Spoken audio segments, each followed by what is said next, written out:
Have you ever found yourself lying wide awake between 3 and 5 in the morning, no noise, no distractions, just you, the dark room, and your thoughts? You look at the clock, again. It's 3:27 a.m. You try turning over. Maybe it's your back. Maybe it's your bladder.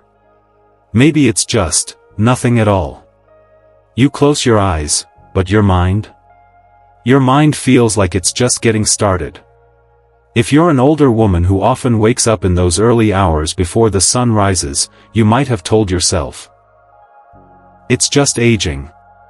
Or maybe you've blamed stress, a sore hip, something you ate, or didn't eat. But what if I told you, those early morning wake-ups might actually be your body trying to tell you something important? Something deeper than sleep. Something that could be gently nudging you toward awareness, healing, and even peace. You see, this isn't just about losing sleep. It's about your health, your energy, your mood, and your sense of balance throughout the day. Waking between 3 and 5 a.m. isn't just an inconvenience, it can be a sign. And like all signs, it's easy to ignore, until it's not. For so many women over 60, this quiet slice of the night holds powerful messages about what's happening inside the body, physically, emotionally, even spiritually. You might feel alone in those hours, but you're not. Thousands of women just like you, smart, caring, experienced women, are waking at that same hour, wondering the same thing: why now? Why me? And what can I do to finally rest again? Well, in this video, I'm going to walk you through 5 powerful things you can start doing right now if you're waking up regularly between 3 and 5 a.m. Not medical jargon, not complex routines, just real, gentle habits that could change the way you sleep, and the way you wake up. And don't miss the last one, it's the most overlooked change, and for many women, it's the one that completely transforms their mornings. Now before we dive in, if you've ever had one of those nights where the clock just won't move and the silence feels heavy, drop a quick "that's me" in the comments. Let's start a conversation. Let's build a space where you don't have to feel alone in the early hours. And if you're new here, this is Elderly Wisdom Guide, where we talk about real things that matter to real people in their golden years. If you want more tips, more peace, and more control over your well-being, go ahead and hit subscribe. We're in this together. Now, let's talk about what your body might be trying to say between 3 and 5 a.m. Let's begin with something many women quietly carry but rarely talk about: your emotions. Take Mary, for instance. She's 72. A retired teacher. Soft-spoken. Full of grace. After her husband passed away, Mary found herself waking almost every morning at 3:15 a.m., on the dot. At first, she blamed the usual things: her age, her aching joints, a need for the bathroom. But the truth? Those early hours were filled with silent memories. The sound of his laugh, the feeling of his side of the bed now cold. She wasn't just waking up, she was grieving. And her body knew it, before her mind was ready to admit it. You see, in traditional Chinese medicine, the hours between 3 and 5 a.m. are considered the time when the lungs are most active. And the lungs? They're deeply tied to sadness, grief, and unprocessed emotions. Now, whether or not you follow ancient medicine, there's a truth here we can't ignore: our emotions live in the body. They don't just drift through our minds, they settle in, especially when we try to push them away. And yet, so many women ignore these feelings. We say, "It's just how it is at my age," or "I'm just a light sleeper now." But that's not the full story. Emotional unrest, whether it's grief, anxiety, or even unresolved guilt, can manifest as broken sleep. Especially in those quiet hours, when everything is still, and the heart finally has space to speak. So, what can you do? Start simple. Place a small notebook and pen on your nightstand. If you wake up in the early hours, don't fight it. Don't roll around frustrated. Instead, gently sit up and write. One sentence. One emotion. One thought. It doesn't have to make sense. It doesn't have to be poetic. What matters is that you release what's heavy. Let your mind breathe, so your body can rest. Some women even find peace in starting with a short gratitude note. Not pages, just a few lines. I'm thankful for my warm blanket. I'm thankful for the quiet. I miss him, but I'm still standing. These tiny acts of acknowledgement, they send a signal to your nervous system: you're safe. You're seen. You can sleep. But let's not stop there. Because even when your emotions feel steady, there's something else that can be keeping you wide awake. Your physical environment. The room you sleep in might be silently working against your rest. Now let's shift from what's inside your heart to what's happening around your body. Let me tell you about Gloria. She's 68, lives alone in a quiet suburban home, and keeps a tidy, cozy bedroom. But every morning, almost without fail, she'd wake up around 4 a.m., soaked in sweat. She thought it was her dreams. Or maybe stress. Sometimes, she'd change her pajamas. Other nights, she'd flip her pillow over to the cool side and try to fall back asleep. What she didn't realize: her bedroom was simply too warm. And that warmth was quietly triggering a hormonal reaction, one that her body, at this stage in life, just couldn't ignore anymore. As women age, estrogen levels drop, and with that change comes a new sensitivity to temperature. You may have already felt this during the day: flashes of heat, sudden sweats, or chills that come out of nowhere. But at night? Those hormonal shifts don't just disappear. They sneak in quietly, disrupting your body's natural ability to regulate its core temperature during sleep. Even just a few degrees too warm in the room can trigger micro-awakenings, where you're not fully awake, but you're not getting the rest your body needs either. And yet, so many older adults brush this off. They say, "Oh, I'm just a hot sleeper now," or, "It's probably just age." And yes, aging plays a role. But that doesn't mean you're powerless. You don't have to just accept it. The fix? It's surprisingly simple. Set your bedroom temperature somewhere between 60 and 67 degrees Fahrenheit, a range that helps your body naturally cool down and stay asleep longer. Use breathable, lightweight sheets, preferably cotton or bamboo. Avoid thick comforters unless your room is very cold. And here's a little trick that works wonders for many women: crack your window open just a little. Even if it's chilly outside. That steady flow of fresh air helps regulate not just temperature, but oxygen levels, too. Your brain needs that cooler, oxygen-rich environment to fully enter the deeper stages of sleep. Some even keep a small fan nearby, not directly pointed at their face, but just enough to keep the air moving. It doesn't have to be loud. Just steady. Consistent. So, if you've been waking up with a damp neck, a soaked collar, or just that sticky feeling of unrest, before blaming your body, check your environment. Your room may be trying to tell you something. But now let's move from the air around you, to something happening inside your body that often gets overlooked: hydration and your kidneys. Because believe it or not, what, and when, you drink during the day can quietly decide how well you sleep at night. Simple, but surprisingly disruptive: evening drinks. Meet Betty. She's 75. Lively, sharp, and swears by her nightly ritual. A warm cup of chamomile tea before bed. "It calms my nerves," she'd say, smiling. "I've been doing it for years." But over time, Betty started waking around 3:30 every single morning. At first, she thought it was just poor sleep. But there was always one reason: she needed the bathroom. She'd shuffle to the toilet, half asleep, wash her hands in the dim glow of the nightlight, and crawl back into bed. But the problem? She couldn't fall asleep again. And those quiet hours started to feel longer. Heavier, lonelier.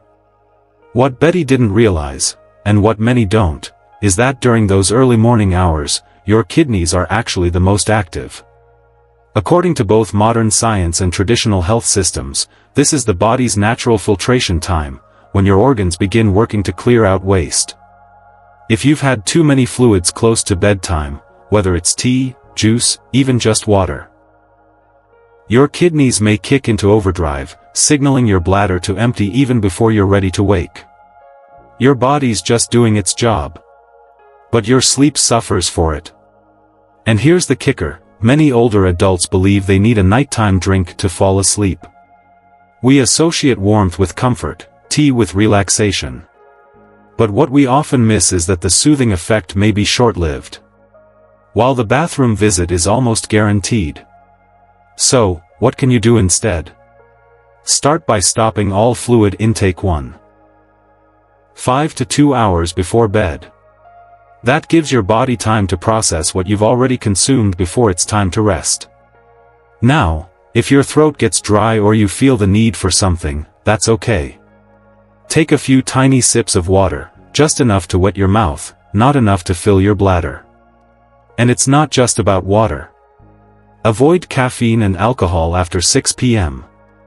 Even a small glass of wine or a cup of decaf can still affect your system more than you think, especially as your body becomes more sensitive with age. This simple change, limiting evening fluids, can lead to deeper, uninterrupted sleep. Betty tried it. And within a few nights, she noticed a difference. The 3:30 a.m. wake-up? Gone. She still enjoys her tea, but now, a few hours earlier, right after dinner. Same comfort, better timing. But now, let's shift to something even more empowering. Because sometimes, better sleep isn't just about what you avoid. It's about what you do. Intentionally, gently, and with purpose. And the next step? It just might be the most powerful nighttime habit you've never tried. Sometimes, the answer to better sleep isn't in a pill, or a pillow. It's in the way you move, right before you rest. Let me introduce you to Lillian. She's 69, lives a quiet life, and spent most evenings curled up in her favorite chair with a book.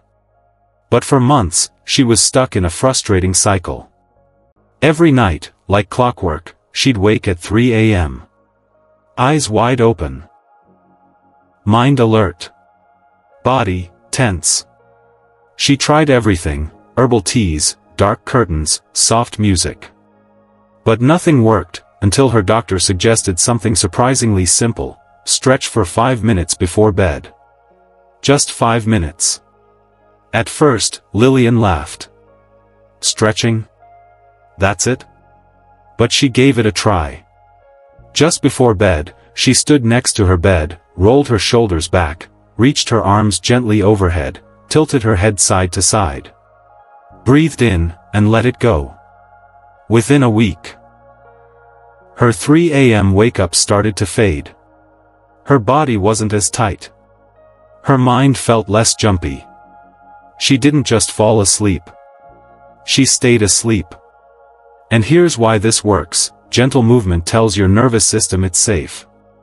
When you stretch or practice slow, intentional breathing, you activate what's called the parasympathetic nervous system, your body's rest and digest mode. This helps reduce cortisol, lower your heart rate, and release stored muscle tension. The kind you didn't even realize you were holding from the day. And yet, a lot of older adults think relaxing before bed means not moving at all.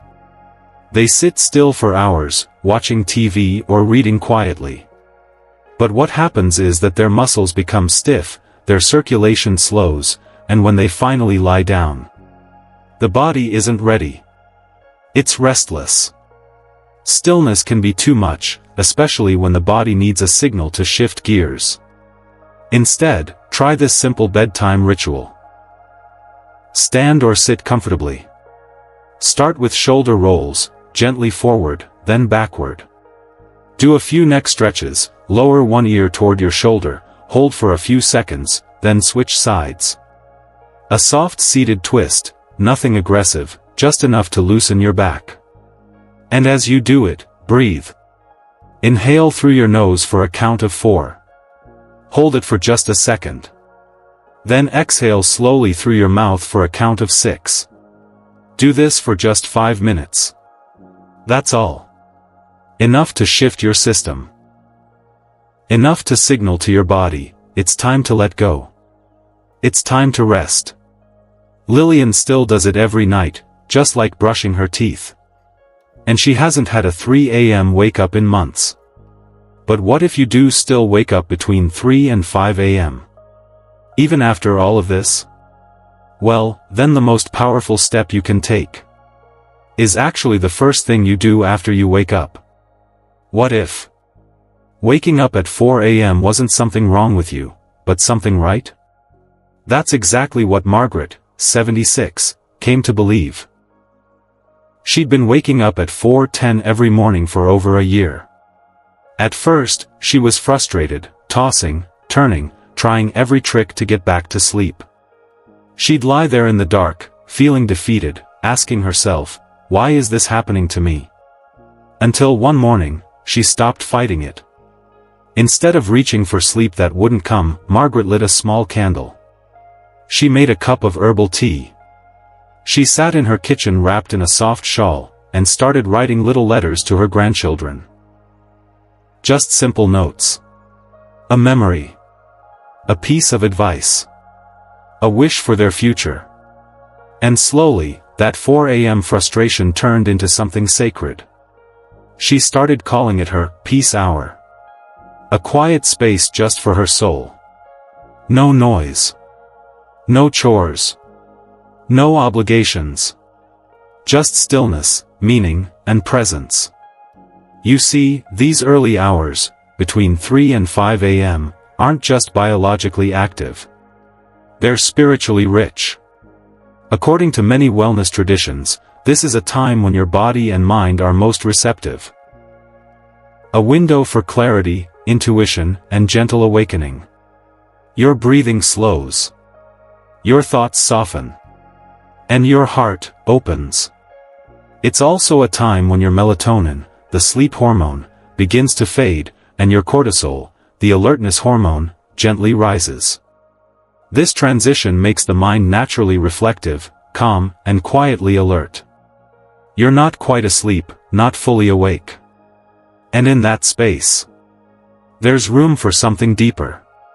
But here's the problem, we're taught that these hours are bad. That if you wake early, something's broken. But that's not always true.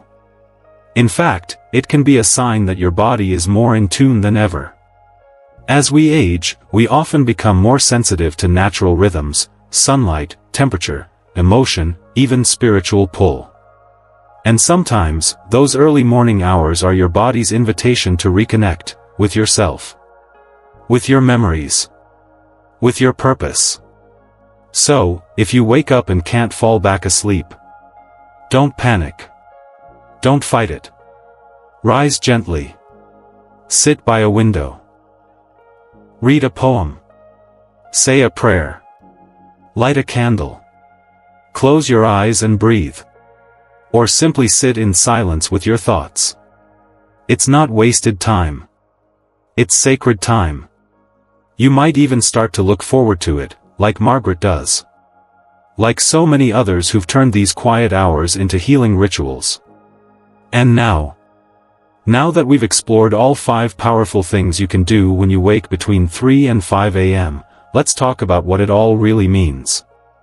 Not just for your sleep, but for your heart, your peace, and your deeper well-being.